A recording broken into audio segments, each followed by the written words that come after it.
You done everything right. You qualified them. You made the turn. They watched your video. They handled the objections. They literally said the words, I'm interested. And then you freeze. You don't know when to ask. You don't know how to ask.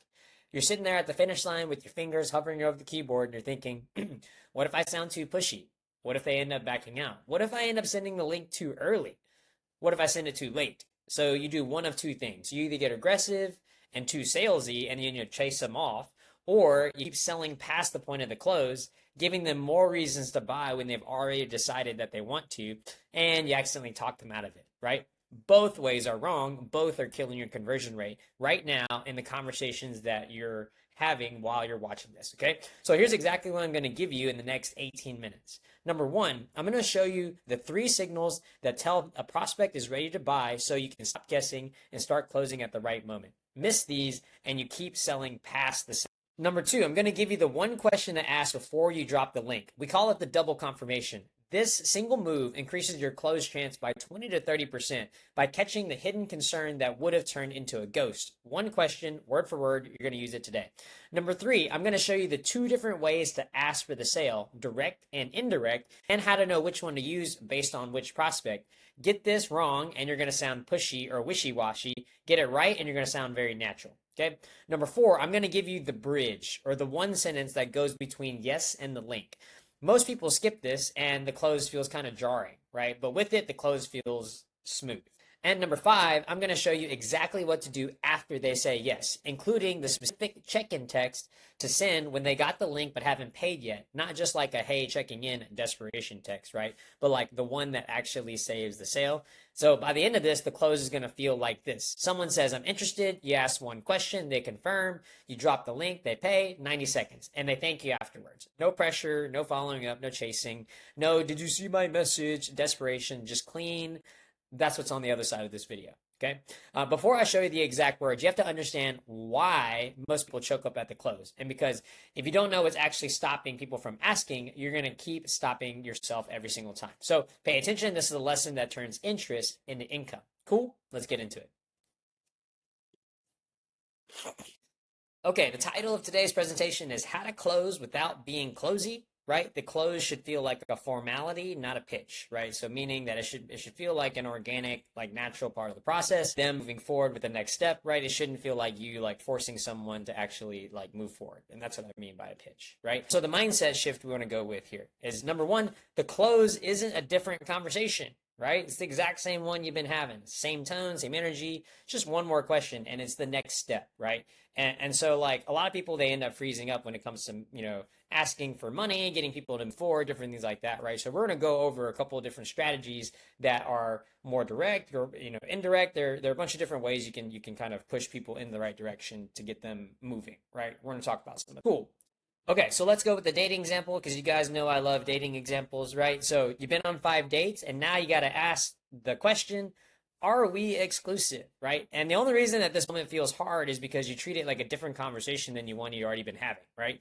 You don't need a speech, you just kind of got to ask, and it's the same tone, same energy, everything like that, right?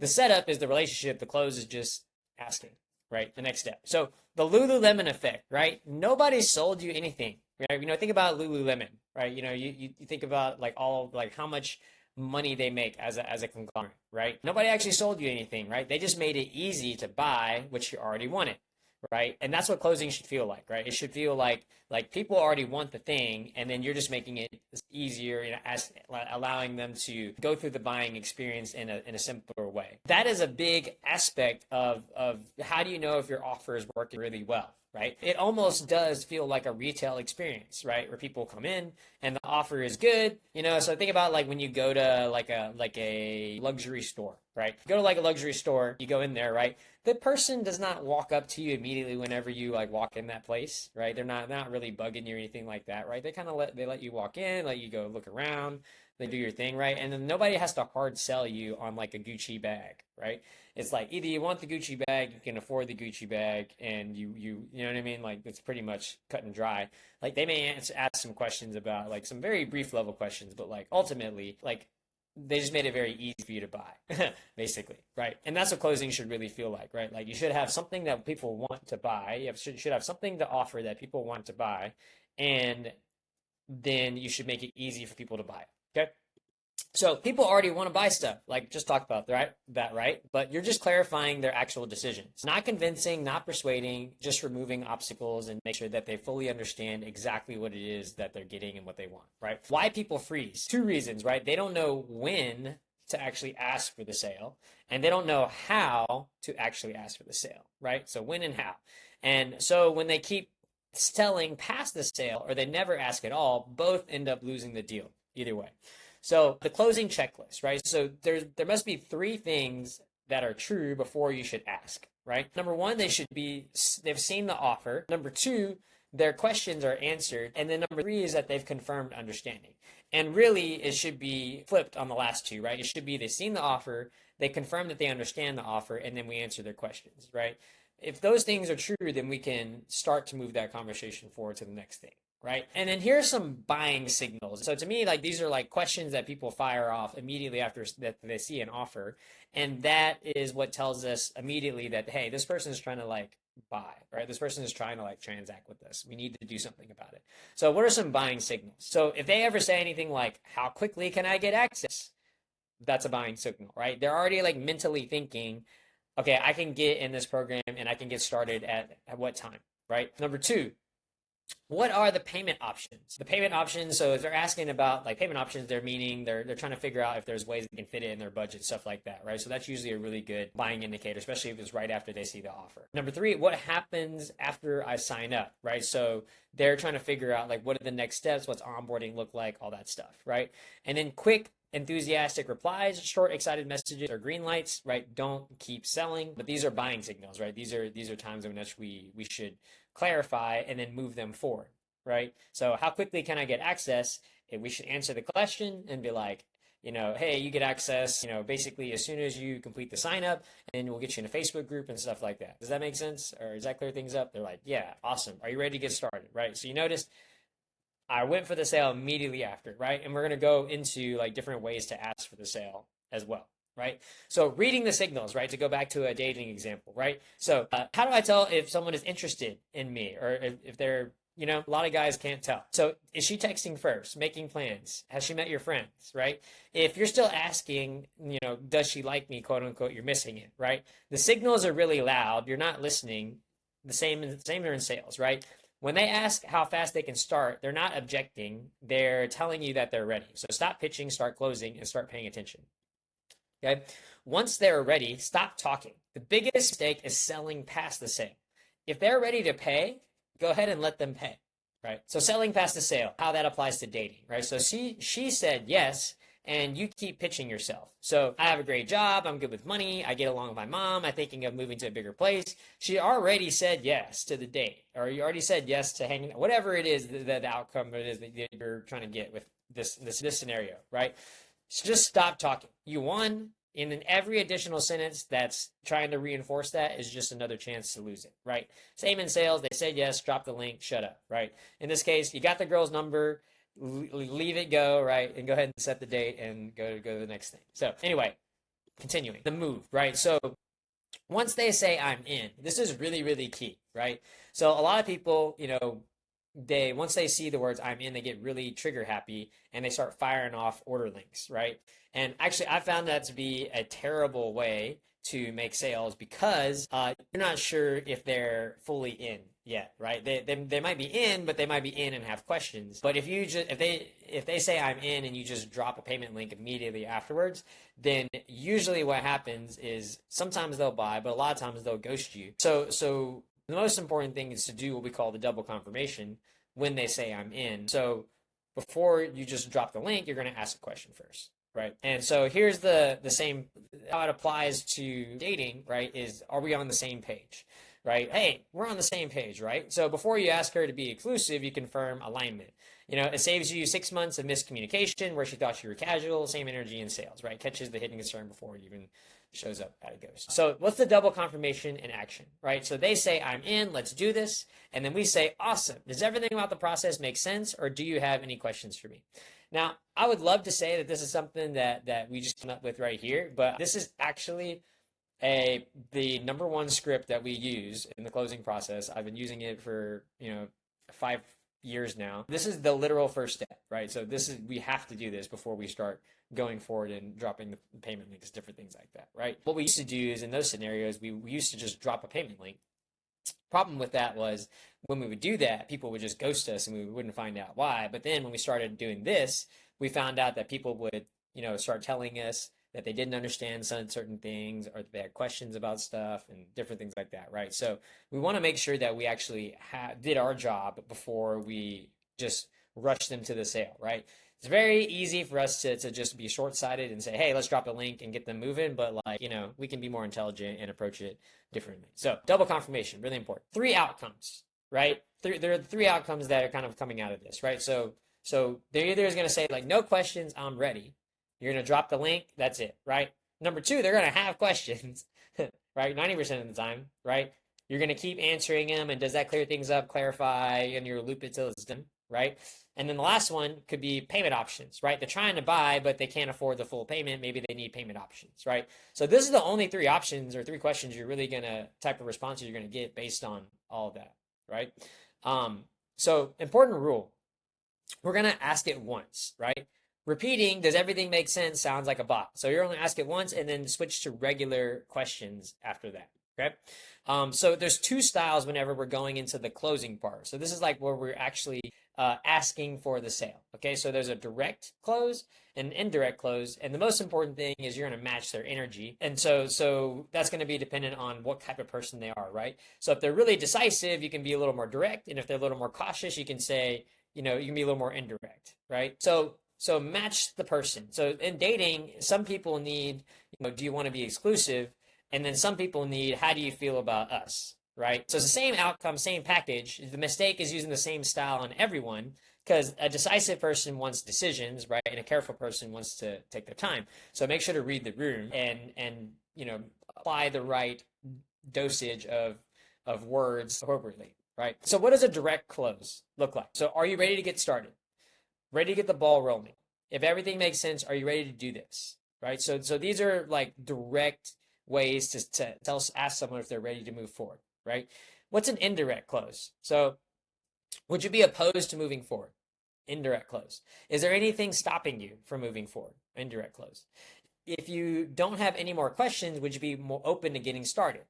Right? And so depending on the situation, you may want to be more direct or indirect, right? And so a lot of the time it's going to be situational. So I'm not going to tell you one way or the other, but it has to do with the person that we're talking to, right? Next one. So the alternative close, and this is a power move, right? Instead of a yes or no, you're going to give a 2 yes option. And the decision isn't like whether to buy. It's basically which version do they buy, right? So you can give the 2 option trick, and this can apply in dating as well, right? So dinner Friday or coffee Saturday, right? You didn't ask if she wants to go out. You assumed it. The only question is which one, right? Same energy in sales. So it's like full pay or payment plan. The decision's already made. They're just picking the version by which that they would like to buy, right? So, okay, I think I want to do this, right? Okay, so would you want to go with the one-time payment plan or the monthly payment plan? I'll do monthly. Perfect. Here's the link, right? So you're assuming you're giving them the options, but you're not giving them a yes, no, you're giving them a yes, yes. Okay. And then the bridge, right? Most importantly, don't jump from yes to link, right? You're going to give a short sentence between them that sets expectations, reduces anxiety, and like gives permission to click, right? So the bridge and dating, right? I'll pick you up at 7, best ribs in town, texting the address, right? You set the expectation, you gave her something to look forward to, you made it feel handled. Same in sales, right? Here's the link, it takes 90 seconds, welcome email comes right after, handled, not rush, right? So what we call another example of this is what we call like the story of the black box, right? So imagine for a second that you were walking down a busy city, Florida, New York, whatever big city that you imagine whenever I said big city. Okay, so you're walking down the downtown big city, and then you see a homeless guy, right? The homeless guy, he has a box in his hand, has a hole cut in the top, can't see what's in there, and he's walking down the street. He looks at you, he runs over with the box, and he says, "Hey, man, stick your hand in this box." What's the chances that you're going to do it in that first scenario, right? Probably like 0. You're probably not going to do it because you're like, what the heck is this homeless guy walking up to me with a freaking box in his hand trying to get me to stick my hand in it, right? You don't know what's in there. But then let's run that scenario back. So let's rewind it, and then we'll go back to, say, same homeless guy. He's got the same box, right? But before he asks you to put your hand in it, He opens the box and you can see that there's $100 bill in there, right? Then he closes it and is like, hey, stick your hand in the box, right? The second time, you're going to be way more likely to stick your hand in the box. Why? It's because your expectations were set, right? So there's no uncertainty, there's no like fear of losing your fingers or needles or whatever the case may be, right? So that's the bridge, right? So it says, okay, I'm ready to let's do it. Perfect. Here's a link. It takes about 90 seconds. You're going to get a welcome email right after with your login info plus a calendar link for your first call. Here's the link, right? And then you can even take this further. You can say, hey, let me know once you complete let me know once you complete registering for your first call here, and then I'll make sure that you're in the back end system or whatever, however you want to phrase it, right? So you can set up different ways to bridge, but also get a response from them to make sure that they actually move forward with the next step, right? So remember, do not keep selling after the yes, right? But also don't disappear. Okay, so two very common mistakes after the yes, right? The fix is in the middle, right? So we're going to acknowledge, we're going to give space, and we're going to do a light check-in, okay? So after she says yes, right, don't text her a 47-step relationship plan, right? She just agreed to be your girlfriend. Let her enjoy it. Just be there. Same with new buyers, right? They enrolled, drop the welcome, get out of the way, let them feel good about it, right?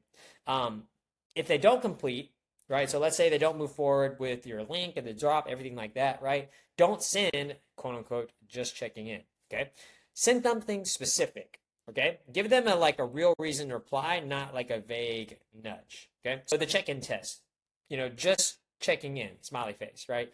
That is an anxiety coded response or a text, right? People can feel the difference between a vague nudge and a specific question. Did Facebook ever push the change through? Gives her something to respond to. Just checking in makes her feel chased. Same in the DMs, right? Specific is vague every single time. Very important.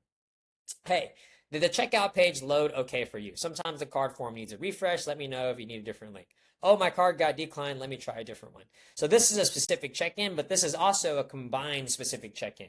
So we're leveraging technology here, and we're blaming technology and saying, hey, sometimes technology messes up, so I want to make sure that you're good, which is a fantastic way to follow up with people and check in. So highly recommend this one. This one is something that I use significantly, right? And it will definitely pay in dividends. So I say blame technology all the time. That being said, what we're going to always do and then what we're never going to do. So now that we've been through this, right, we're never going to do this, right? We're never going to drop a link before they said yes. We're never going to say only 3 spots left or add some like fake scarcity BS, right? You're never going to say stuff like you can't afford not to do this, right? We're not going to ever apologize for the price, and we're not going to ever keep selling after the yes, okay? And then we're always going to do stuff like this. We're going to confirm after we close people. We're going to match their energy, either they're indirect or direct, right? We're going to make sure to bridge before we link. When we drop the link, we stop talking, right? And then there's going to be specific check-ins if they stall, right? So not some generic, just checking in, anxiety, BS, right? But just, we can use technology. We can leverage, things they said in the conversation. We can, there's even like real life stuff that we use, right? There's a ton of different ways that you can be specific with a check-in when they stall, okay? Now, going back to dating, right? They will always feel the desperation, right? The desperate energy is always felt. So the guy who triple texts, the guy who follow up 6 times, the guy that says, hey, are you still mad? She feels it. And it makes her less attracted, even if she liked them before, right? Same energy kills the DMs, right? So what's the cure? The cure is confidence. Confidence comes from a solid setup, and the set is the close, okay? Remember what I said, right? I promised you a 90-second close, right? So if you're doing a double confirmation, you match your energy, you drop a bridge, you drop the link, you shut up. 5 moves, that's the whole thing, right? And you can take someone from literally just seeing your offer, and if they're 100% ready to buy, right, and they don't have any questions or anything like that, you're going to be able to close in 90 seconds. Now, it will take longer than 90 seconds for them to put in their card and all that stuff, okay? So let's be realistic, but you get my point. That being said, so that's the full 5-week system, right? So we had week 1, we had DM sales, 2 qualifying, 3 the turn. Last week we had objections, and then now we have the close. And so remember, the set is the close, and so good conversation equals close is a sentence, right? Bad conversation equals close is a fight. So just remember, very important there. What is your homework? So number 1, you got to know your closing style. Are you more direct or indirect? Practice the other one if you are one or the other, right? You need both. Write your double confirmation. In my case, I would just take my double confirmation. It's perfect. It works really good. I highly suggest it. Number 3, next ready buyer, right? Stop talking as much. Follow the process. Do a double confirmation. Drop the link. Get them ready, right? Let them pay. Less is more always. So that being said, the close should feel like a formality. Remember, if it does it, then scroll up because the set is a close, right? Fix the setup. The set is the close. Always has been. Now remember, I'm going deeper every single week and maybe even more frequently than one time a week. Below in the description are my books. I've got 3 of them down there, so check them out. And then otherwise, I'll see you guys in the next video. Hope you have a good one. Peace.